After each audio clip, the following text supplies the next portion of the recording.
and head over to this site, which I'll be linking in the description, and scroll down until you find option 2, which is here, and download the turn off fast startup.bat. This will disable fast startup, which is necessary if you want to dual boot Windows with Linux. Simply open up the folder where it's downloaded, right click it, press run administrator, hit yes, and it will run and it's done. Now we can move on to the next step. Next step is to download whatever Linux distribution you want to use. For example, in this tutorial we're going to be using Ubuntu 16.04. So you just head over to Desktop, Overview, Download Ubuntu, Download. Scroll down, you can donate if you want, otherwise just press Not Now to take me to the download, and it should start downloading the latest version of Ubuntu. Simply hit Save, and wait for it to download. Alright, so after Ubuntu is finished downloading, you want to head over to this site, which will be linked in the description as well, Rufus, and this will allow you to create a bootable USB drive so you can actually boot into Ubuntu on your computer. Simply scroll down to the download section, download the latest version. For me it's 2.11. Press Save, and open up the folder where it's at, open it up, hit yes, and you want to choose your USB device there. I don't have one plugged in right now, but you could just choose your USB device there. Leave the partition default, leave the file system default, probably should be on FAT32 or exFAT. Cluster size, you can have that at default, or otherwise have it on 4096 bytes. And then after that, we want to go down to here where it says create bootable disk using FreeDOS, change it to ISO image, click this. This will allow us to choose the Ubuntu ISO file, double click on it, and it will load it in, and then press start, and wait for it to run, and then you'll be done and you can take your USB device out. Alright, so after that's done, we can hit close, close, close. We don't need these anymore. And it's time for the final step in Windows, which is partitioning the drive to allow for some space to install Linux on. So open up your start menu and type in disk management and click this one. And it will open up. After it opens up, you want to find your C drive. Mine's here, disk 0 C drive. Right click it and press shrink volume. After this comes up, this is where we decide how much space we want to allow for Linux to install. It's in megabytes, so you want to work out how many gigabytes you want using a calculator. So you can just open up the Windows calculator and say you wanted a 10 gigabyte drive to install Linux on. You want to do 10 times 1024, and we'll get 1024.0, and we'll type in 1024.0, and that's a 10 gig drive to install Linux onto, which is quite a small drive, but I'm doing this just to show you guys how to dual boot. And then you want to press shrink and let it run, and then you'll have a 10 gigabyte unallocated space partition on your drive. After that, you can cross that off, and you want to plug your USB device into your computer, and then probably the most difficult step of the whole thing, which is actually setting the boot order and trying to get your computer to boot from the USB device.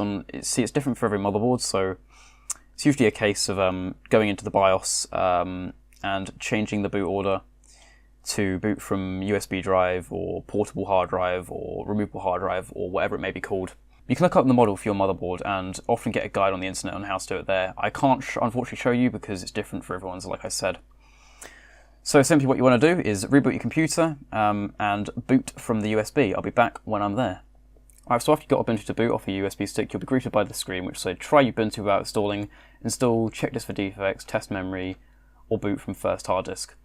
When you first get to the screen, it's always good to check the disk for defects to make sure that nothing has gone wrong. So simply press enter on that and wait for it to load. And it should just do a self-test just to make sure the disk is all okay. And after it finished, it will say press any key to reboot your system, so just go and do that. Alright, so after reboot your system, it's going to come up with this. It's going to say install Ubuntu or try Ubuntu. And we're going to go for the install Ubuntu option. Just choose your language on the left-hand side. I'm using English, so I'll press install. You can tick the download updates while installing Ubuntu if you're connected to the internet, which I am, so I'm going to tick that. and install third-party software for graphics, Wi-Fi hardware, Flash, MP3, and other media. This is often a good option because it will install some drivers which you may require, so I always often tick that as well, but it's up to you. Okay, continue. Alright, after that's done, it will say install Ubuntu alongside Windows 10 or erase disk and install Ubuntu, or you can do something else which you can create and resize the public partitions the way you like. For people who don't want to mess around with partitions anymore, you could go for the install Ubuntu alongside Windows 10 option, which is the simplest option. But sometimes this option doesn't appear for some reason, so I'm going to go with the something else option and show you how to do that. But if the install Ubuntu alongside Windows 10 does come up for you, then just go with that because it's the easiest and quickest way. Alright, so once we're here, we're going to see the free space which we freed up in Windows 10 earlier. So what I'm doing is I'm going to click on this free space and click the plus symbol down here. After this window comes up, you'll see the size, the type, the location, and the type of file system type, and the mount point. So first of all, we're going to set up some swaps. So go to the use as and then swap area, and we're going to choose the size for this. Usually you want to have it at least the size of your amount of RAM, or more. So often it's recommended that you take the amount of RAM that you have in your computer, times it by 2 or 1.5, and then use that as the swap area. But we only have a very limited amount of RAM on this machine. So I'm just going to simply type in 3072, which is 3 gigabytes, which is the amount of RAM I have in this computer, and hit OK.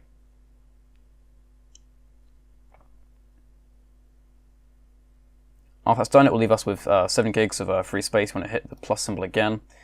And we can just set it to mount point root, which is this, which is just the /, and hit OK.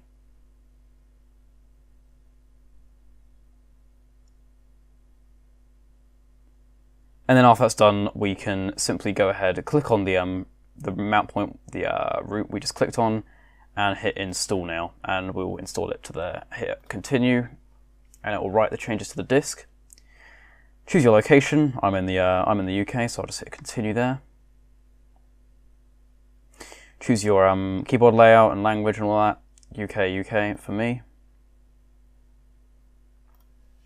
And then here you can type in your name, computers like name on the network and all that. So I'm just going to type in Adam. We'll do the computer name as Adam Ubuntu, username Adam, password. It's only just a test machine. Choose your options there if you want to log in automatically or not, or if you want to encrypt your home folder, and press continue.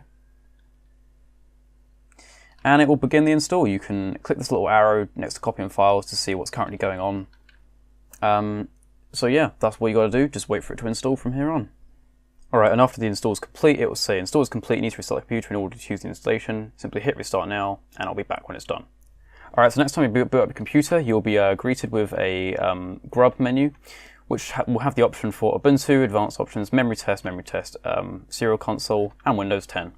From here, you can simply use the arrow keys and the enter button to select what one you want to use.